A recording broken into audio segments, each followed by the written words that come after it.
بسم اللہ الرحمن الرحیم۔ باب الانفاق و کراہیت الامساک۔ الفصل الاول عن ابی ہریرۃ قال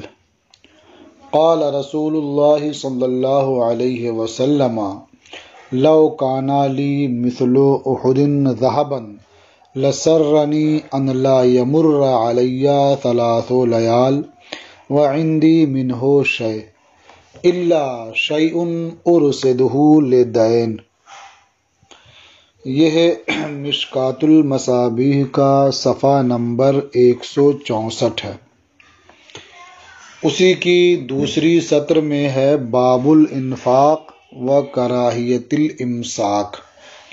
انفاق باب افعال کا مصدر ہے جس کے معنی ہے خرچ کرنا، اور امساک بھی باب افعال کا مصدر ہے جس کے معنی ہے روک لینا۔ تو انفاق سے مراد یہاں اللہ کی راہ میں خرچ کرنا، اور امساک سے مراد اللہ کی راہ میں خرچ نہ کرنا، صدقہ خیرات نہ کرنا۔ تو یہ باب ہے انفاق اور امساک کی کراہیت کے بیان میں، یعنی انفاق کی فضیلت بیان ہوگی اور امساک کی کراہیت اور اس کی ناپسندیدگی بیان کی جائے گی۔ اس کراہیت کے لفظ سے یہ سمجھ میں آتا ہے کہ یہاں انفاق سے مراد زکوٰۃ ادا کرنا اور امساک سے مراد زکوٰۃ نہ دینا نہیں ہے، بلکہ انفاق سے مراد مطلقاً اللہ کی راہ میں خرچ کرنا ہے اور امساک سے مراد مطلقاً بخل کرنا ہے۔ کیونکہ اگر کوئی شخص زکوٰۃ نہ دے تو یہ زکوٰۃ نہ دینا صرف ناپسندیدہ نہیں ہے بلکہ اس پر شدید وعیدیں وارد ہیں، اور یہ ہے کسی مومن کے لیے جو مالک نصاب ہو یہ جائز بھی نہیں ہے کہ وہ اپنے مال کی زکوٰۃ نہ دے۔ الفصل الاول عن ابی ہریرۃ قال۔ اس باب کی پہلی فصل ہے، حضرت ابو ہریرہ سے مروی ہے، انہوں نے فرمایا کہ اللہ کے رسول صلی اللہ تعالی علیہ وسلم نے ارشاد فرمایا کہ اگر میرے پاس احد پہاڑ کے مثل سونا ہو تو ضرور مجھے اس بات سے خوشی ہوگی کہ مجھ پر 3 راتیں اس حال میں نہ گزریں کہ میرے پاس اس میں سے کوئی شے باقی رہ جائے مگر اتنی مقدار یا وہ شے جسے میں دین کی ادائیگی کے لیے تیار رکھوں۔ یعنی نبی کریم صلی اللہ تعالی علیہ وسلم اللہ کی راہ میں خرچ کرنے کے تعلق سے بیان فرماتے ہیں کہ اگر میرے پاس احد پہاڑ کے برابر سونا ہو تو مجھے اس بات سے خوشی ہوگی کہ میں 3 راتیں گزرنے سے پہلے وہ سارا سونا اللہ کی راہ میں خرچ کر دوں، ہاں اتنا ہی باقی رکھوں جو کسی قرض کی ادائیگی کے لیے ہو، باقی اس سے جو زائد ہے وہ سب اللہ کی راہ میں خرچ کر دوں۔ رواہ البخاری، اسے امام بخاری نے روایت کیا ہے۔ وعنہ قال قال رسول اللہ صلی اللہ علیہ وسلم ما من یوم یصبح العباد فیہ الا ملکان ینزلان۔ اور حضرت ابو ہریرہ سے مروی ہے، انہوں نے فرمایا اللہ کے رسول صلی اللہ تعالی علیہ وسلم نے ارشاد فرمایا کوئی دن ایسا نہیں جس میں بندے صبح کرتے ہوں مگر یہ کہ 2 فرشتے نزول فرماتے ہیں، فَيَقُولُ أَحَدُهُمَا اللَّهُمَّ أَعْطِ مُنْفِقًا خَلَفًا۔ تو ان میں سے ایک فرشتہ اس طرح دعا کرتا ہے، اے اللہ تو خرچ کرنے والے کو اس کا عوض اور بدل عطا فرما۔ خلف بدل کو کہتے ہیں یا عوض کو کہتے ہیں جو خرچ کیا گیا ہو۔ اے اللہ تو خرچ کرنے والے کو اس کے خرچ کا عوض اور بدل عطا فرما۔ وَيَقُولُ الْآخَرُ اللَّهُمَّ أَعْطِ مُمْسِكًا تَلَفًا۔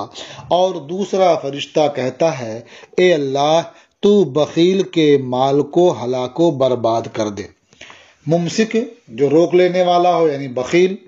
اور تلفن ہلاک و برباد کرنا، تو ہلاکت و بربادی عطا کرنا مطلب اس کو ہلاک و برباد کر دے۔ تو دوسرا فرشتہ کہتا ہے اے اللہ تو بخیل کے مال کو ہلاک و برباد کر دے۔ متفق علیہ، یہ حدیث متفق علیہ ہے۔ اس سے واضح طور پر سمجھ میں آتا ہے کہ اللہ تبارک و تعالیٰ کی بارگاہ میں خیرات کرنے والے، صدقات کرنے والے یہ محبوب ہیں، اور جو اللہ کی راہ میں صدقات و خیرات نہیں کرتے بلکہ سارا مال روک کر کے رکھتے ہیں، بخل کرتے ہیں، وہ ناپسندیدہ اور مبغوض ہیں۔ اسی لیے اس کے فرشتے خرچ کرنے والے کے حق میں دعائے خیر کرتے ہیں اور خرچ نہ کرنے والے کے لیے اس طرح کی مال کی بربادی کی دعا کرتے ہیں۔ وعن اسماء قالت، اور حضرت اسماء سے مروی ہے، انہوں نے فرمایا قال رسول اللہ صلی اللہ علیہ وسلم انفقی ولا تحسی، اللہ کے رسول صلی اللہ تعالی علیہ وسلم نے ارشاد فرمایا کہ تو خرچ کر اور شمار نہ کر۔ فَيُحْصِيَ اللَّهُ عَلَيْكَ، کہ اللہ تعالیٰ تجھ پر شمار کرے، یعنی تو بے شمار خرچ کر، بغیر گنے خرچ کر، تاکہ اللہ تبارک و تعالیٰ بھی تجھے بے حساب عطا فرمائے۔ وَلَا تُوعِي فَيُعِيَ اللَّهُ عَلَيْكَ، اور تو مال بچا کر نہ رکھ کہ اللہ تعالیٰ تجھ سے بچا کر رکھے، یعنی تجھے اتنا عطا نہ فرمائے۔ ولا توعی، یا تو روک کر نہ رکھ کہ اللہ تعالیٰ تجھ سے مال کو روک لے۔ ارضخی مستطعت، تجھ سے جتنا ہو سکے تو اللہ کی راہ میں خرچ کر، اگرچہ وہ تھوڑا ہی ہو، یعنی اگر کسی سے تھوڑا ہی خرچ ہو پاتا ہے، تھوڑا ہی خرچ کرنا میسر ہے تو وہ تھوڑا ہی خرچ کرے، گویا جس سے جتنا بن پڑے، جس سے جتنا ہو سکے، جس کے پاس جتنے کی استطاعت ہو وہ اللہ کی راہ میں خرچ کرے۔ یہ نہ سوچے کہ تھوڑا سا ہے تو کیا خرچ کریں، زیادہ ہوگا تو خرچ کریں گے، یا یہ نہ سوچے کہ زیادہ ہے اتنا خرچ کر دیں گے تو ہمارا مال چلا جائے گا، بلکہ زیادہ ہو یا تھوڑا ہو، جو اللہ توفیق دے، جتنے کی تمہیں استطاعت ہو تم اللہ کی راہ میں خرچ کرو۔ متفق علیہ، یہ حدیث متفق علیہ ہے۔ وعن ابی ہریرہ قال، اور حضرت ابو ہریرہ سے مروی ہے، انہوں نے فرمایا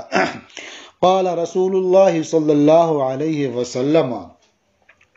قال اللہ تعالی انفق یا ابن آدم انفق علیک،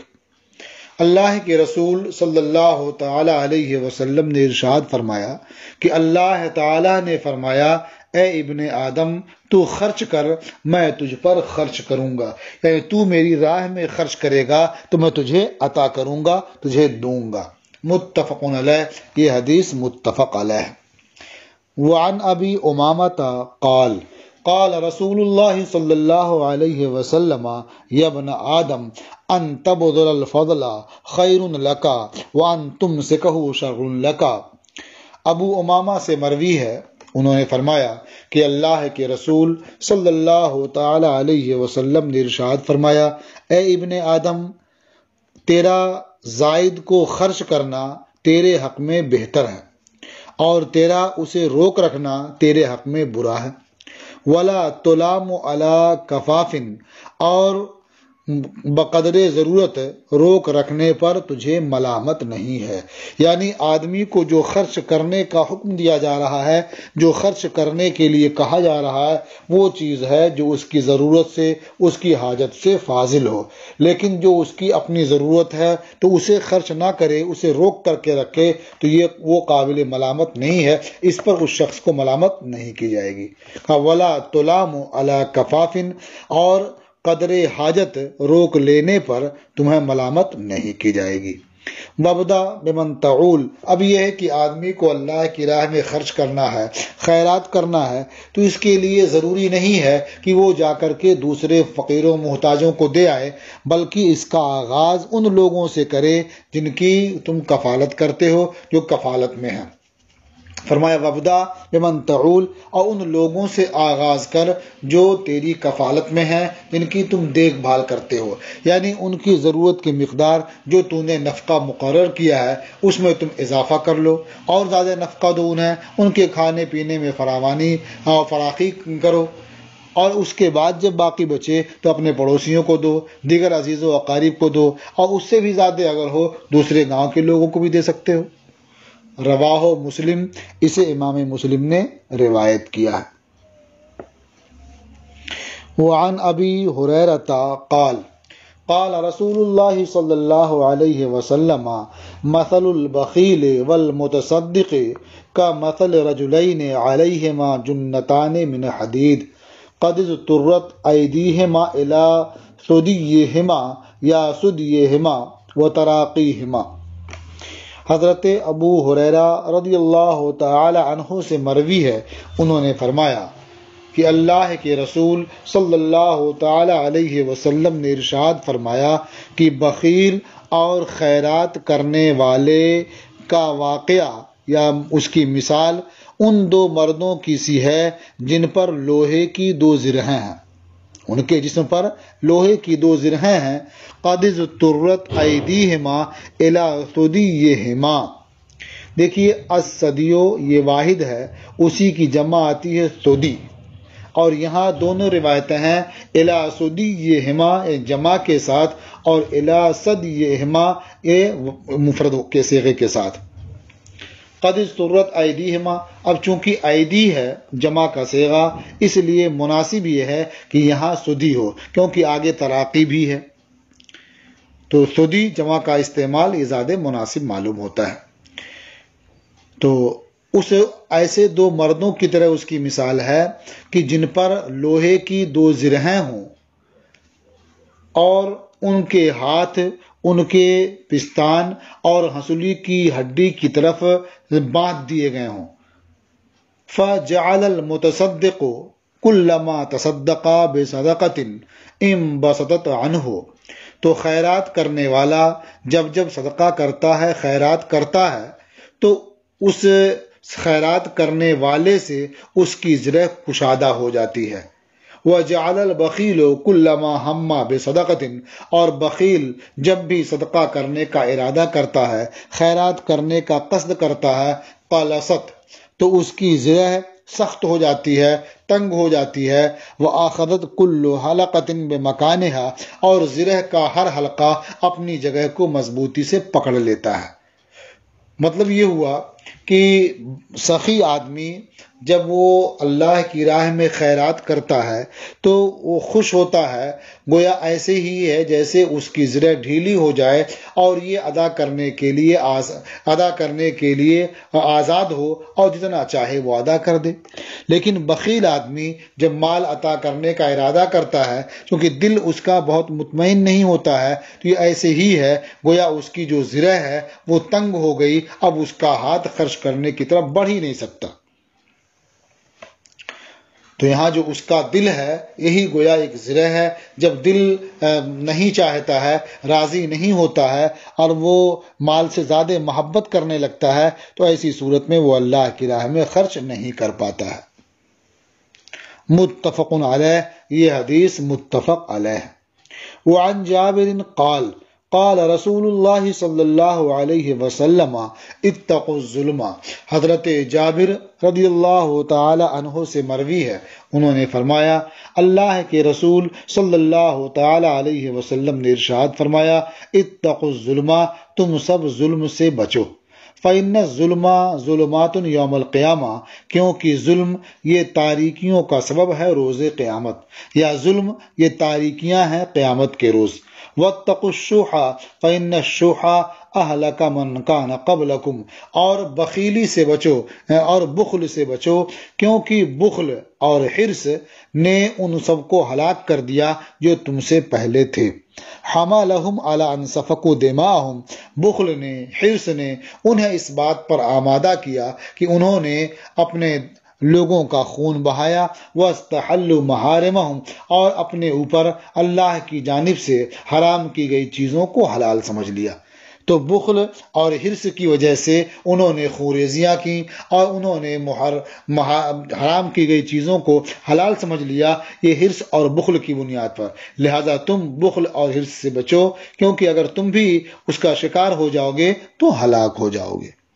رواہ مسلم، اسے امام مسلم نے روایت کیا۔ وعن حارثہ ابن وہب قال، اور حارثہ ابن وہب سے مروی ہے، انہوں نے فرمایا قال رسول اللہ صلی اللہ علیہ وسلم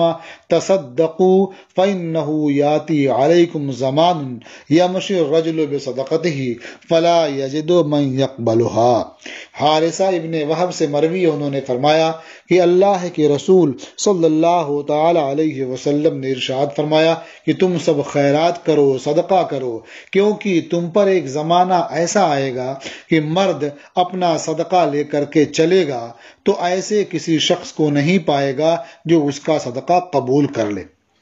یقول الرجل لو جئت بها بالامس لقبلتها، یعنی وہ صدقہ دینے والا شخص کسی سے کہے گا کہ بھائی یہ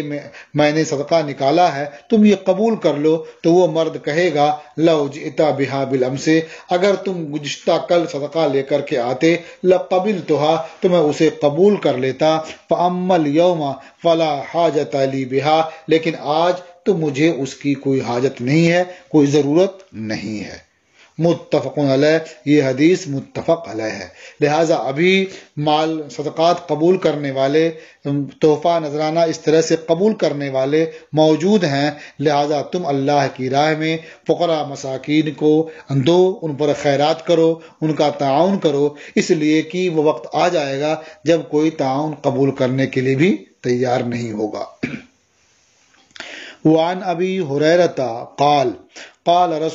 رجل یا رسول اللہ ای الصدقۃ اعظم اجرا۔ حضرت ابو ہریرہ رضی اللہ تعالی عنہ سے مروی ہے، انہوں نے فرمایا کہ ایک شخص نے عرض کیا، اے اللہ کے رسول، کون سا صدقہ اجر و ثواب کے اعتبار سے عظیم تر ہے؟ قال ان تصدق وانت صحیح شحیح تخشى الفقر وتأمل الغنى۔ اللہ کے رسول صلی اللہ تعالی علیہ وسلم نے ارشاد فرمایا کہ بہتر صدقہ یہ ہے، اجر و ثواب کے اعتبار سے عظیم تر صدقہ یہ ہے کہ تم خیرات کرو، تم صدقہ کرو اس حال میں کہ تم صحت مند ہو، تمہارے اندر مال کی لالچ ہو اور تم محتاجی سے ڈرتے ہو اور مالداری کی امید رکھتے ہو، اس کی خواہش کرتے ہو، تو اس حالت میں جو تم صدقہ اور خیرات کرو گے، یقیناً وہ صدقہ کرنا اجر و ثواب کے اعتبار سے بہت اہمیت کا حامل ہوگا، وہ عظیم تر ہوگا۔ ولا تمہل حتی اذا بلغت الحلقوم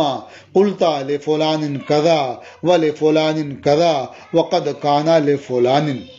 اور صدقہ خیرات کرنے میں اتنی تاخیر نہ کرو کہ روح حلقوم تک پہنچ جائے تو تم کہو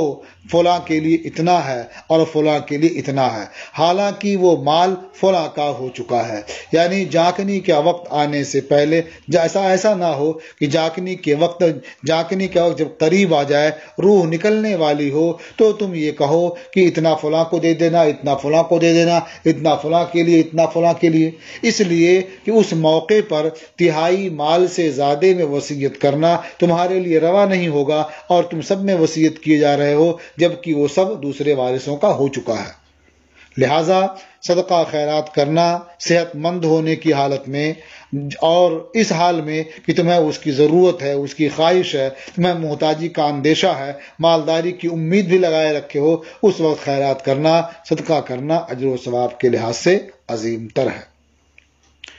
متفق علیہ، یہ حدیث متفق علیہ ہے۔ وعن ابی ذر قال، اور حضرت ابو ذر سے مروی ہے، فرمایا انتہیت الی النبی صلی اللہ علیہ وسلم وہو جالس فی ظل الکعبہ۔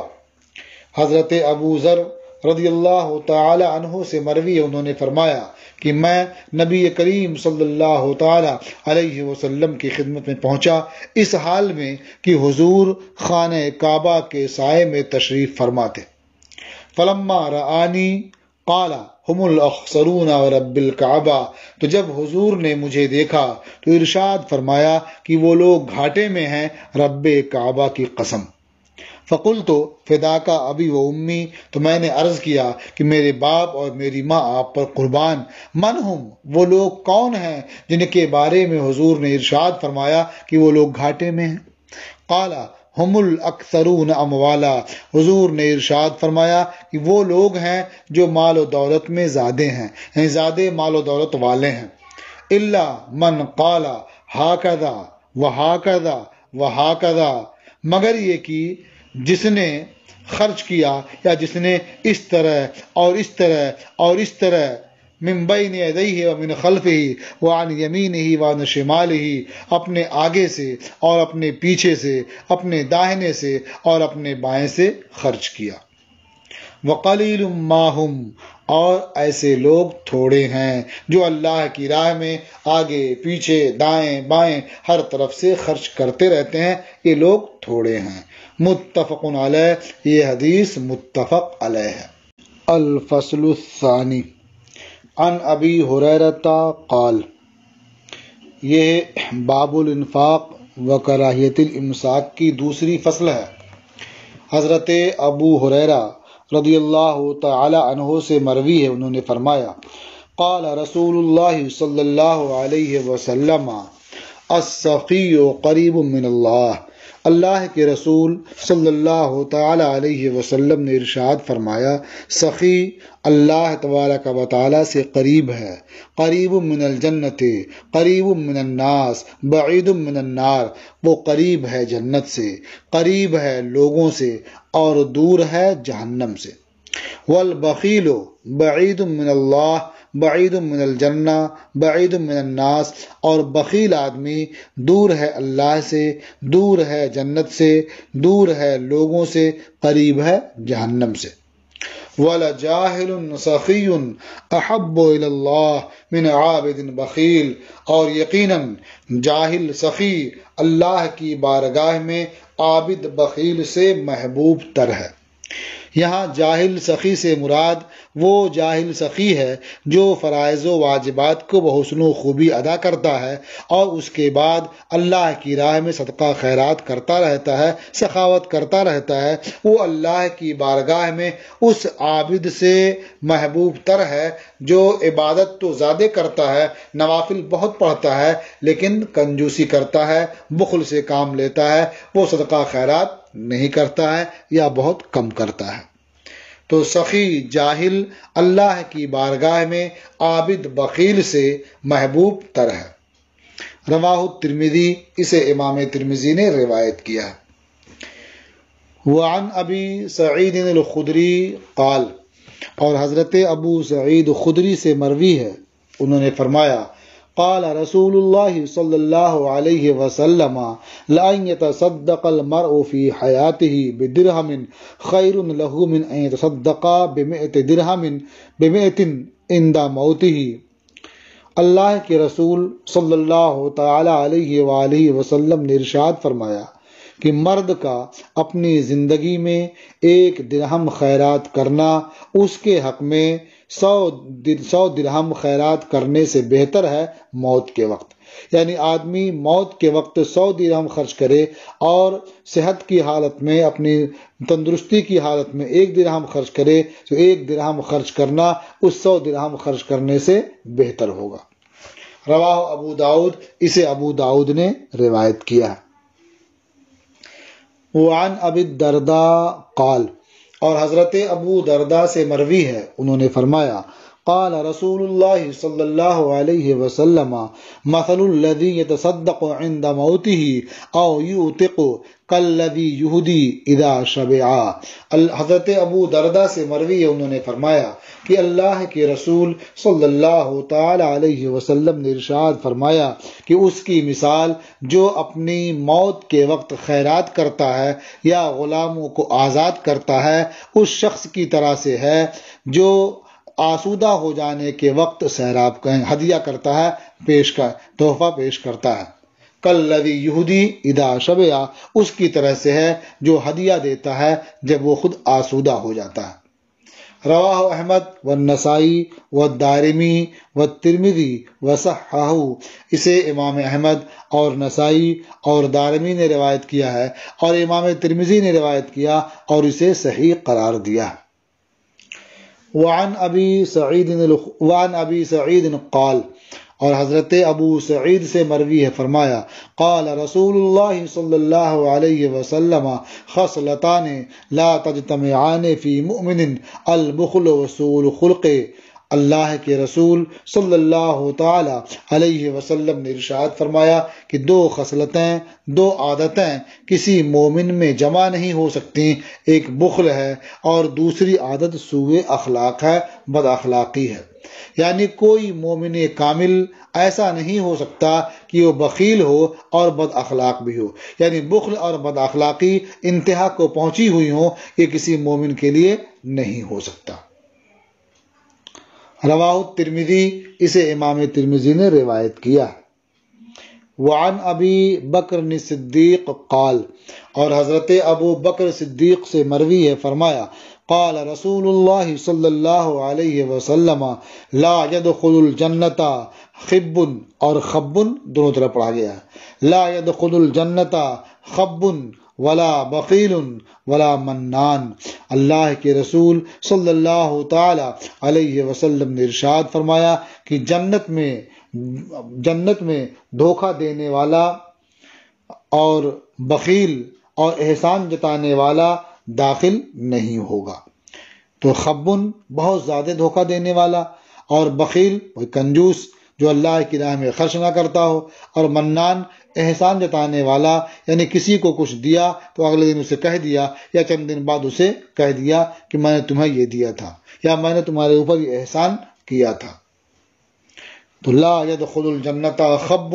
ولا بخیل ولا منان، جنت میں وہ شخص داخل نہیں ہوگا جو بہت دھوکہ دینے والا ہے، اور نہ وہ داخل ہوگا جو بخیل ہے، اور نہ وہ داخل ہوگا جو احسان جتلانے والا ہے۔ رواہ الترمذی، اسے امام ترمذی نے روایت کیا۔ وعن ابی ہریرہ قال، اور حضرت ابو ہریرہ سے مروی ہے فرمایا، قال رسول اللہ صلی اللہ علیہ وسلم شر ما فی الرجل شوح ہالع وجبن خالع، حضرت ابو ہریرہ سے مروی ہے، انہوں نے فرمایا کہ اللہ کے رسول صلی اللہ تعالی علیہ وسلم نے ارشاد فرمایا، شر ما فی الرجل، اس میں سب سے بری چیز جو مرد کے اندر موجود ہے یا مرد کے اندر ہوتی ہے وہ ہے شوح حالے، یعنی لالچ پیدا کرنے والا بخل یا لالچی کا بخل، یعنی آدمی بہت لالچی ہے اور اس کے ساتھ ساتھ وہ بخیل ہے۔ وہ جبن خالے، اور سخت بزدلی، یعنی یہ دو چیزیں آدمی کے اندر بہت بری ہیں کہ آدمی لالچی بخیل ہو اور سخت بزدل ہو، یہ دو چیزیں آدمی کے اندر بہت بری سمجھی جاتی ہیں۔ رواہ ابو داؤد، اسے ابو داؤد نے روایت کیا ہے۔ وَسَنَذْكُرُ حَدِيثَ أَبِي هُرَيْرَةَ لَا يَجْتَمِعُ الشُّحُّ وَالْإِيمَانُ فِي كِتَابِ الْجِهَادِ انشاءاللہ تعالی، اور ہم حضرت ابو ہریرہ کی حدیث لا یجتمع الشح والایمان فی کتاب الجہاد میں انشاءاللہ تبارک و تعالی ان قریب ذکر کریں گے۔ تو یہ ہے باب الانفاق کی دوسری فصل بھی ختم ہوئی، اور اس طرح سے آج کا آپ کا سبق بھی پورا ہوا۔